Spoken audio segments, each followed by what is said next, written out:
Assalamualaikum warahmatullahi wabarakatuh. Baiklah, saya pemateri pertama dengan tema atau judul komponen-komponen pembelajaran. Yang pertama itu tujuan pembelajaran. Tujuan pembelajaran merupakan komponen utama yang harus diketahui oleh seorang guru. Kenapa? Karena setiap pembelajaran itu mesti mempunyai tujuan. Contohnya, seorang guru dalam proses belajar mengajar senam, dia pasti memiliki tujuan untuk mengembangkan fisik motorik pada anak usia dini jika jenjang pendidikannya pada anak usia dini. Kemudian nilai-nilai tujuan pengajaran. Nilai-nilai tujuan pengajaran itu bisa mengarahkan dan membimbing kegiatan guru dan siswa dalam proses belajar mengajar, juga bisa memberikan motivasi kepada guru dan siswa sehingga pengajaran berlangsung lebih cepat atau lebih efisien, sehingga pendidik dan peserta didik itu bisa saling berkaitan satu sama lain atau bisa saling membantu supaya kegiatan belajar mengajar itu lebih berjalan dengan lebih baik. Selanjutnya tingkat tujuan pendidikan. Yang pertama itu tujuan pendidikan nasional. Tujuan pendidikan nasional ini merupakan tujuan umum yang hendak ingin dicapai oleh seluruh masyarakat Indonesia. Namun, pada tujuan ini merupakan tujuan jangka panjang yang sangat luas dan menjadi pedoman dari semua kegiatan.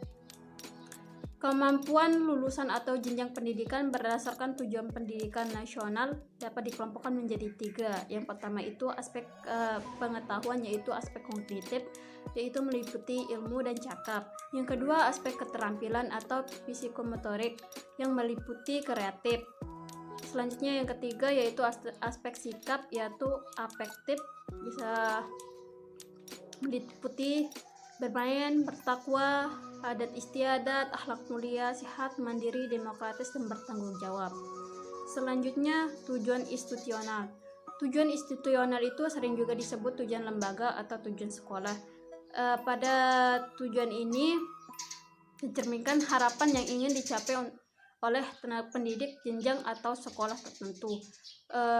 Contohnya pada jenjang taman kanak-kanak atau PAUD itu mempersiapkan anak didiknya untuk lebih mengembangkan aspek sosial supaya dia bisa melanjutkan ke jenjang pendidikan yang lebih tinggi atau pendidikan selanjutnya. Maka sejak dari taman kanak-kanak itu kita harus melatih anak didik kita supaya bersikap lebih baik. Tingkatan tujuan pendidikan yang ketiga ada tingkatan tujuan pendidikan kurikuler, dan yang terakhir tujuan instruksional. Yang dimaksud dengan tujuan pendidikan kurikuler adalah tujuan yang dirumuskan secara formal pada kegiatan kurikuler yang ada pada lembaga pendidikan. Dengan kata lain, tujuan kurikuler ini ialah tujuan yang hendak dicapai oleh setiap bidang studi, baik itu dalam bentuk pengetahuan, keterampilan, maupun sikap yang berhubungan dengan mata pelajaran di sekolah. Selanjutnya, yang keempat, ada tujuan instruksional. Tujuan instruksional merupakan tujuan yang hendak dicapai setelah usainya proses pembelajaran. Maksudnya di sini, tujuan instruksional merupakan gambaran bentuk hasil belajar yang ingin dicapai siswa melalui proses pembelajaran yang dilaksanakan. Contohnya, siswa mampu mengurutkan benda dari yang terbesar ke yang terkecil maupun sebaliknya. Komponen pembelajaran yang kedua ada materi pembelajaran. Materi pembelajaran merupakan pengetahuan, nilai-nilai, dan keterampilan sebagai isi dari suatu mata pelajaran yang diarahkan untuk mencapai tujuan pembelajaran. Maksudnya, materi pembelajaran merupakan inti dalam proses pembelajaran. Kenapa? karena materi pembelajaran atau materi ajar merupakan pengetahuan sikap dan keterampilan yang harus dipelajari siswa dalam rangka mencapai standar kompetisi yang telah ditentukan.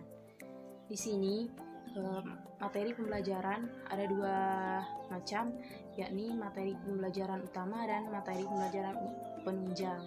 Yang dimaksud materi pembelajaran utama ialah materi pembelajaran pokok yang menjadi rujukan wajib dalam suatu rangkaian kegiatan pembelajaran seperti buku, modul, dan lain sebagainya. Sedangkan untuk pembelajaran penunjang ialah pelengkap dari materi pembelajaran utama seperti majalah, poster, komik, dan lain sebagainya. Selanjutnya, jenis materi pembelajaran. Di sini ada 3 jenis materi pembelajaran. Yang pertama pengetahuan, yang kedua keterampilan, dan yang ketiga sikap atau nilai. Kriteria memilih dan menentukan mata pelajaran. Ada beberapa prinsip dan pemilihan materi pembelajaran, yaitu prinsip relevansi, prinsip konsistensi, prinsip kecukupan. Yang pertama yaitu prinsip relevansi. Prinsip relevansi yaitu materi pembelajaran hendaknya relevan, terkait atau ada hubungannya dengan pencapaian standar kompetensi dan kompetensi dasar. Misalnya, jika kompetensi yang diharapkan siswa berupa menghafal fakta, maka materi pembelajaran yang diajarkan harus berupa fakta dan hafalan.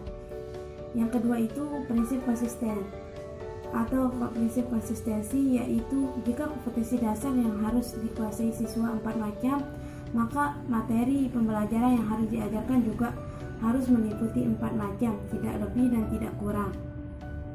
Misalnya, kompetensi dasar yang harus dikuasai siswa adalah pengoperasian bilangan yang meliputi penambahan, pengurangan, perkalian, dan pembagian.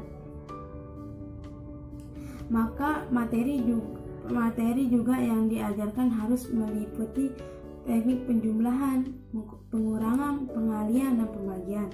Yang ketiga itu prinsip kecukupan. Prinsip kecukupan yaitu materi pembelajaran yang diajarkan hendaknya cukup memadai dalam membantu siswa menguasai kompetensi dasar yang diajarkan, tidak boleh terlalu sedikit dan tidak boleh terlalu banyak. Jika terlalu sedikit akan kurang membantu mencapai standar kompetensi dan kompetensi dasar. Sebaliknya, jika terlalu banyak akan membuang waktu dan tenaga yang tidak perlu untuk dipelajarinya. Kegiatan pembelajaran kegiatan pembelajaran merupakan suatu proses yang mengandung serangkaian kegiatan guru dan siswa atas dasar hubungan timbal balik yang berlangsung dalam situasi edukatif untuk mencapai tujuan tertentu. Adapun pelaksanaan kegiatan pembelajaran. Pelaksanaan kegiatan pembelajaran merupakan implementasi dari rencana pelaksanaan pembelajaran atau RPP yang meliputi 1. Kegiatan pendahuluan, 2. Kegiatan inti, dan 3. Kegiatan penutup. Bismillahirrahmanirrahim. Selanjutnya kegiatan pembelajaran. Dalam kegiatan pembelajaran terdapat pelaksanaan kegiatan pembelajaran yang merupakan implementasi dari rencana pelaksanaan pembelajaran atau yang sering disingkat dengan RPP. Di sana itu meliputi 3 kegiatan. Yang pertama, kegiatan pendahuluan atau pembuka, kemudian kegiatan inti, dan yang terakhir itu adalah kegiatan penutup. Oke. Yang pertama itu kegiatan pendahuluannya atau kegiatan pembuka. Yang di sini merupakan kegiatan awal dalam suatu pertemuan pembelajaran yang ditujukan untuk membangkitkan motivasi dan memfokuskan perhatian peserta didik untuk berpartisipasi aktif dalam proses pembelajaran. Oke, di sini kan kegiatan pendahuluan itu di mana di sini seorang guru itu berperan sebagai fasilitator atau sebagai penyalur energi positif begitu, penyalur semangat sebelum memulai materi pembelajaran. Misalnya ya dalam lingkungan PAUD atau dalam PAUD, sebelum guru itu menjelaskan materi, kita itu sebagai guru itu harus memberikan semangat gitu kepada anak. Contohnya itu kan tepuk semangat. Nah, itu salah satu penyaluran semangat yang kita berikan kepada anak melalui tepukan gitu, dan itu membuat anak itu tidak bosan gitu dalam belajar. Kemudian kan setelah kita melakukan pemberian motivasi, pemberian semangat, Setelah itu kan kita melakukan kegiatan berdoa sebelum belajar. Nah, itu termasuk dalam kegiatan pendahuluan atau pembukaan. Ya, kemudian yang kedua itu adalah kegiatan inti, yang dimana kegiatan inti merupakan proses pembelajaran untuk mencapai KD atau kompetensi dasar. Nah, di sini kegiatan inti ini memiliki 3 metode.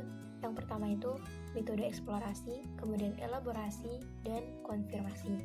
Nah, metode eksplorasi ini kan misalnya kalau di PAUD itu kan kita tuh mengajak anak untuk menjelajah gitu, menjelajah alam. Nah, misalnya ke kebun binatang atau ke kebun atau berkebun misalnya. Nah, di sana nanti anak-anak bisa belajar langsung dari alam gitu. Mereka itu langsung tahu ini namanya tumbuhan ini namanya hewan ini, dan lain sebagainya. Nah, kemudian yang kedua itu elaborasi. Jadi mana elaborasi itu adalah membiasakan peserta didik membaca dan menulis. Nah, kalau di PAUD kan kita itu mengajarkan anak untuk membaca dan menulis dengan cara yang semenarik dan seasyik mungkin.